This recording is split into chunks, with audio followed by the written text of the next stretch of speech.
자, 이번 시간에는 특별한 분을 모시고 우리가 잘 몰랐던 이야기를 좀 들어볼까 합니다. 이번 시간에 유품정리사 김세별님을 모시고 이야기 나눠보겠습니다. 안녕하세요. 자, 우선 유품정리사라는 직업 잘 모르는 분들이 좀 많으세요. 그래서 유품정리사는 어떤 일을 하는지 간단하게 좀 소개 먼저 부탁드립니다. 유품정리라고 하면 이제 고인의 마지막 이사라고 보시면 될 것 같아요.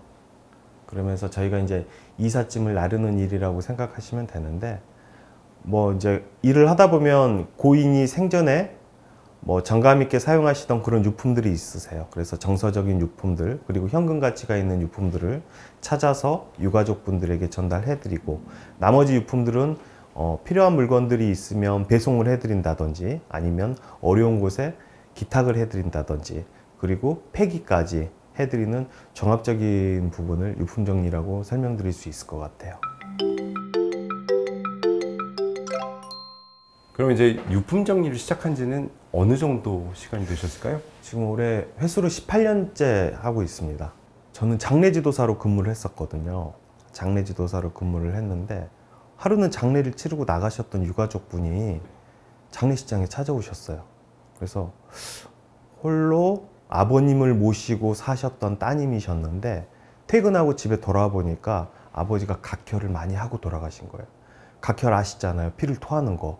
장례는 다 치르고 집에 가서 정리를 하려고 하니까 너무 힘들더래요, 그게. 그래서 도저히 무섭기도 하고, 여러 가지 진짜 아버지에 대한 원망 때문에 못 하겠다고 좀 도와달라고 얘기를 하시더라고요. 그래서 저희가 가서 이제 도움을 드리기로 했어요. 근데 왜 그런 거 있잖아요. 그거를 정리를 해가지고 쓰레기 종량제 봉투에 담고 재활용할 거는 분리를 해서 동네마다 왜 쓰레기 버리는 전봇대들, 그런 데들 있잖아요. 거기다 내놨거든요. 그랬더니 동네 분들이 오셔서 막 뭐라고 해요. 그래서 아니 아저씨, 이걸 여기다 버리면 어떡해. 아니 왜요? 이거 쓰레기 버리는 자리 아니에요? 이랬더니 아우 그게 아니고 우리가 이 아저씨가 어떻게 죽었는지 몰라서 그럴 것 같아? 우리는 귀신 나올까 봐 무서워. 이래요. 그래서 그날에 대한 어떤 기억이나 감정들을요, 블로그가 처음 생길 때였거든요. 그게 일기장처럼 이렇게 적어놨었어요. 그때 그런 것들을 기억하면서 일기를 적었는데, 사실은 그 일기를 누가 보고 연락을 주신 거예요. 우리 어머니 아버지가 돌아가셨는데 나도 도움을 받고 싶다, 전화통화를 하고 싶다, 그러면서 연락처를 보내오신 거예요. 그래서 이제 그 전화번호로 통화를 해봤더니 어머니 아버지께서 돌아가셨다는 거예요. 그래서 아니 그게 도대체 무슨 말이냐 그랬더니 거동이 불편한 어머니를 아버지께서 간병을 하면서 지내셨는데, 간병에 지친 아버지가 먼저 쓰러져서 돌아가시고요, 어머니가 그 상황을 보고 아사로 돌아가신 거예요. 그래서 하도 며칠 동안 연락이 안 되니까 집에 와봤더니 두 분이 처참한 상황으로 발견이 되신 거죠. 그랬는데 장례를 다 치르고 나서 집 정리를 하려고 하니까 도저히 할 수가 없더래요. 그래서 청소업체도 불러보고 이삿짐 업체도 불러봤는데, 지금 사람 죽은 집을 우리한테 청소를 맡겼냐면서 다들 화를 내면서 돌아가셨대요. 그래서 야, 과연 이런 일을 해줄 수 있는 사람들이 없나 그렇게 찾아 헤맸는데 못 찾았다 그래요. 그래서 우연히 그 블로그에 있는 기록이 돼 있는 제 글을 보고 연락을 했다. 나도 이런 도움을 받을 수 있겠냐라는 그 얘기를 듣고 도움을 드리게 됐고, 사실은 그날 그 일을 계기로 세상에 이런 일을 하는 사람이 좀 필요하겠다라는 생각으로 이 일을 시작하게 된 거예요. 와, 그럼 처음에 그 부탁하셨던 따님, 네. 그분은 진짜 어떤 일이 필요한지도 모르고 그냥 일단 의뢰를 하신 거고, 그렇죠. 김세별님은 그 따님의 그 먹먹함을 위해서 이제 시작을 하셨고. 맞아요. 네, 와, 그렇게 시작이 됐군요. 네. 그 유품정리사라는 일이 사실은 이제 감정적으로 굉장히 좀 힘든 일이라고 저는 좀 추측을 해봤습니다. 사실은. 그래서 이게 아무리 감정을 배제하고 일하려고 해도 어떤 현장에 들어갔을 때는 굉장히 좀 감정이 많이 좀 흔들리시기도 할 것 같은데, 그런 특별하게 좀 유난히 기억에 남는 그런 현장이 있으실까요? 참 대단하시네요. 이게 제가 하는 일은요, 감정이입이 안 될 수가 없는 일이에요. 어느 순간 보면 이분의 유품을 정리를 하다 보면 옷 사이즈만 봐도 아, 체격이 어느 정도 되셨겠구나. 젊은 시절 이렇게 사진 찍어 놓은 거를 보기만 해도 아, 진짜 눈빛 하나로만 우리가 알 수가 있잖아요.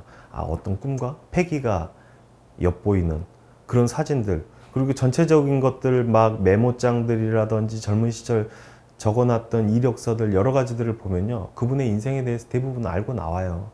그런데 그런 이분이 이렇게 힘들게 외톨이처럼 살 수밖에 없었던 이유들, 그리고 주변 사람들이 혼자 저렇게 산다고, 저렇게 살면은 실패한 인생이라고 손가락질하는 사람들 사이에서 어떤 그런 감정이 자꾸 좀 휘몰아치듯이 좀 힘든 것 같아요. 그런 부분들이. 평가에 대해서. 네.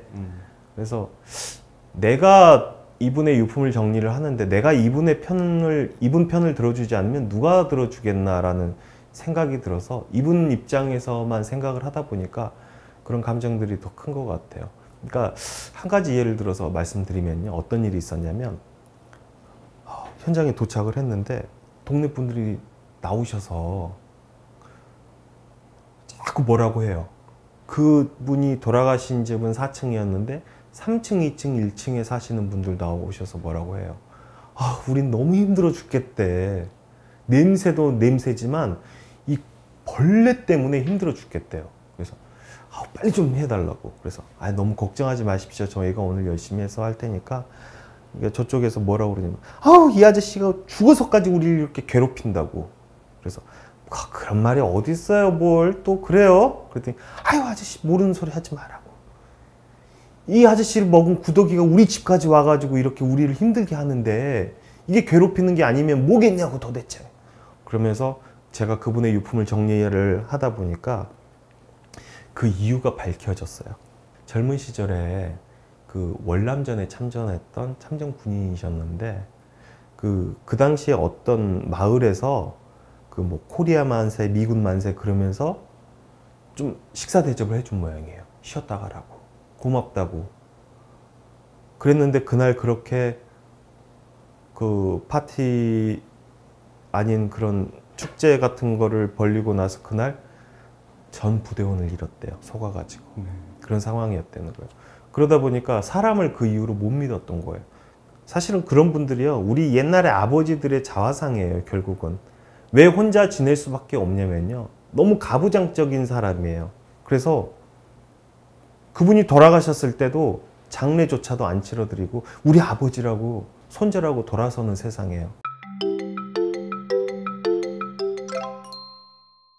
오늘 들려주신 얘기를 좀 정리하자면, 돌아가신 분의 공간에 들어가서 그분들의 이야기를 듣고 그분들의 마지막 이사를 돕고 그들이 미처 전하지 못한 이야기를 남은 이들에게 전달하는 과정이 김세별 님이 하는 일이다.